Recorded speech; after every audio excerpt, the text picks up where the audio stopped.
guys, this is my travel vlog on Osami City. So location niya kay sa Uhak Hill, Osami City.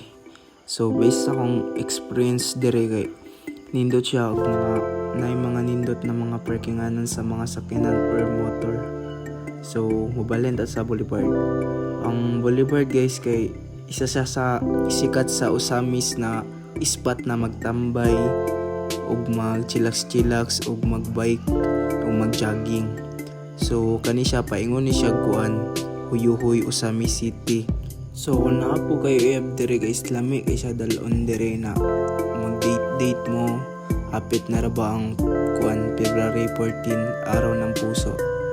So kani siya na best spot gini siya dire sa Osami City na maglaglaag mo dire.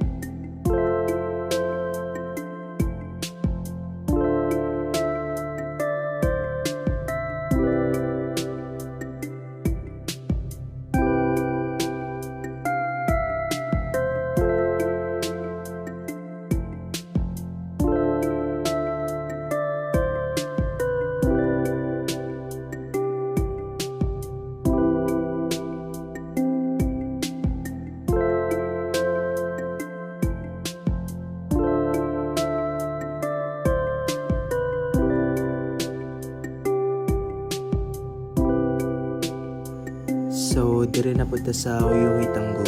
So on experience gid dire kanang clip na una kay dili unta may pasudlon sa police kay amo ang motor kay 125cc ra.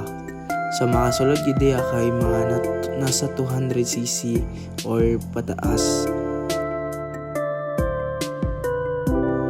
So kaning dapit ta kay Bugnaw di kani siya kailangan din niyo magdala gid mo jacket or mga sapaw na sanina o mga heatpad sa kamot o baga gid na siya na jacket. Dito siya dire maglaag-laag mo or kuyog ninyo mga pamilya ninyo, relatives o mga barkada or amigo. O pwede po dire magdala-dala o iyab pero amo rando mag-date mo.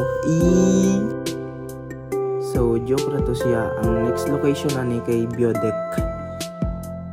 So kani siya guys, parte gyapon ni siya sa Uyuhoy.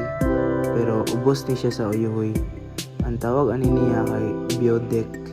Nindot pud siya dire guys pag mahapon or maudto. Bugnaw siya dire.